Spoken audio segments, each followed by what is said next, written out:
Today in our morning meeting, we're going to kick off all the farm activities, but one of the first things we want to cover real quick as part of this video is one of our favorite guests here at the farm, and that is the split-tailed barn swallow. We have been visited by this wonderful animal for many years. There's what it looks like. It hasn't migrated here yet, but main thing I want to tell the group here is look for that image. I want to know the exact date when it shows up. We want to record it, okay? Here's the fascinating fact that goes along with the split-tailed barn swallow, at least my favorite one, is that we have verified eyewitness information that the barn has been continuously occupied by barn swallows for 62 years, continuously. That eyewitness is me.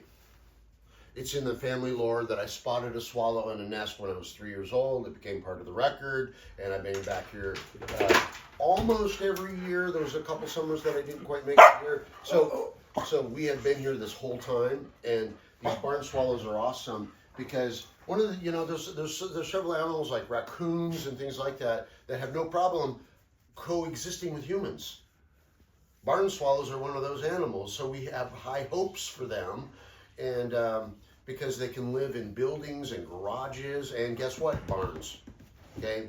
The barn swallows are known mostly for their aerial acrobatic capabilities, and I personally have seen a barn swallow flying at a very high rate of speed turn on its edge and fly through a crack in a window and then straighten out without slowing down at all. Barn swallows will dive bomb threats. You'll see that this summer. Ruby will get dive bombed, okay? But they tend to just accept humans. They travel around 5,000 miles from Central America to get here. And they can travel about 200 miles a day. Okay, that's pretty, and they all do it all by instinct, okay? They can reuse the same nest year after year. They can do 2 broods a season, and they get about 5 or 7, and their success rate of their eggs is really high, okay? I have photos, I didn't get a chance to dig them up, they're deep, where I see a row of swallow nests, and there's 5 babies on each edge of each nest. So they can really increase their numbers. So barn swallows are not technically endangered, but their habitats are dropping quickly because they live in barns. People are fixing up their barns and securing them off, and there's no nesting ground for them. Or they're getting exposed to industrial farming and consuming too much poison. Okay, our swallows are prospering. I watch how many nests come in. I look at the success rate, and we're adding to the barn swallow population massively, okay? And I'll tell you what our plan there is. The reason we want barn swallows here is because they're amazing to see. You enjoy them every year, right? You see them. They're just kind of a thrill to watch them fly around and the acrobats they do. But they can eat a lot of bugs. And they eat about 60 insects an hour, up to 850 bugs a day. So that's mosquitoes that are not biting you. And they poop out copious volumes of droppings, and we're harvesting that. That's our goal, is to harvest it. We're going to give them designated spots in the barn.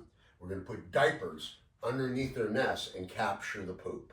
We experimented with it last year, some results, some good results, some bad results, but now we know how to do it. We know the spacing that they need, because if the diaper is too tight, it makes them nervous. So we've learned that you've got to drop the diaper by about 8 to 10 inches off the nest so that they can continue to be here. So this is our personal barn swallow colony. I'm the eyewitness that it's been here. I want to keep it going forever. We're going to give them half the barn to occupy. Of course, that means they don't always poop very conveniently inside their diaper. As they're flying around, they will spat, they'll kind of like empty out before they land, that kind of thing. Here's what they look like. Keep an eye out for that formation right there. I want to know the day they arrive. I'm going to give them a head start on building their nest by giving them a little platform. I need to prepare some areas because I'm going to give them a head start on building their nest by giving them a little platform.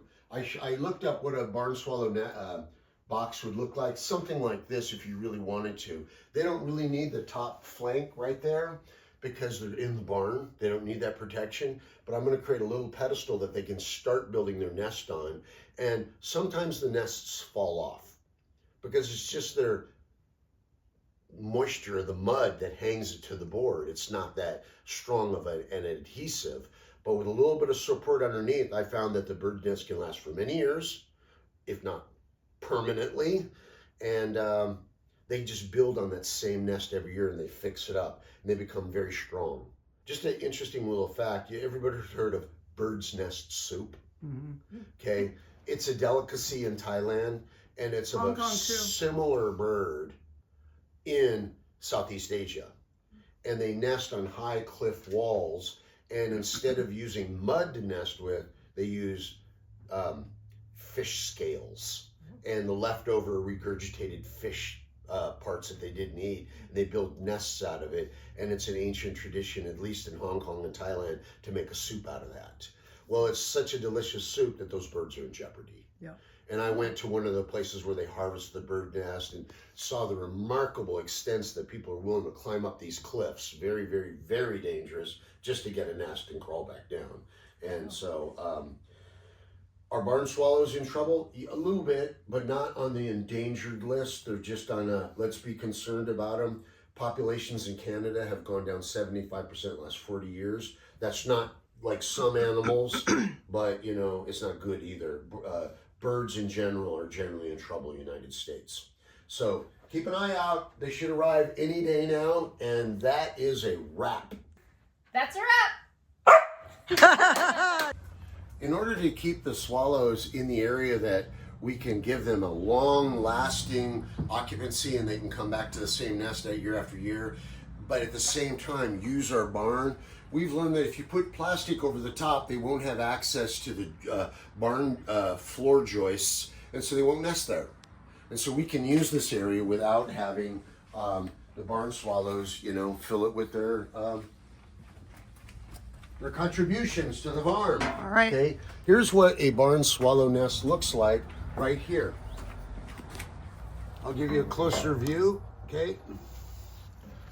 Okay, that's what they make. Takes about 1,000 trips to create one of those. And take a look inside real quick. They use some of their nests, and it's quite comfortable. They'll have 5 to 7 chicks in there, and they have a really high success rate, 70-90%, that they actually hatch and are able to fledge. But they say that the first 2 weeks of the barn swallow's life is most critical. If they can make it past 2 weeks, they'll most likely make it to adulthood. We've added to the barn swallow population in Wisconsin considerably over the years because we give them a reliable habitat. Obviously, we have lots of mosquitoes that they can eat, and it's clear that they're eating them because they're contributing lots and lots of swallow guano to us on a regular basis that we put into our organic gardens.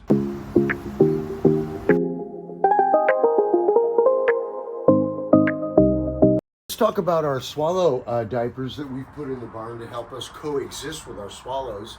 Here's some of our earlier generation. It's just a feed bag tied under the nest right here, and it does work. It contains a lot of the swallow guano, but I think it crowds the swallows out a little bit too much, and those sacks are a little bit harder to get down. Since the nest can be reused, we want to keep the area of the board free from the diaper, so because it interferes with the nest right there. Look at our new evolved diaper over here where it hangs down below the nest. You can see it right here, and it's going to capture not all, but a good chunk of the guano from getting on our tools and our boards and our supplies underneath. But as the swallows are approaching their nest, they'll often discharge a little guano and it won't hit the diaper exactly where we want it to. So we will get some, which is okay. We're willing to live with it. We just want to capture some of this. One of the nice advantages about using cardboard in our diaper is we can just disconnect the nylon rope, reuse it, throw the diaper with the cardboard right into the compost pile and let it all get absorbed. Is that a wrap? That's a wrap.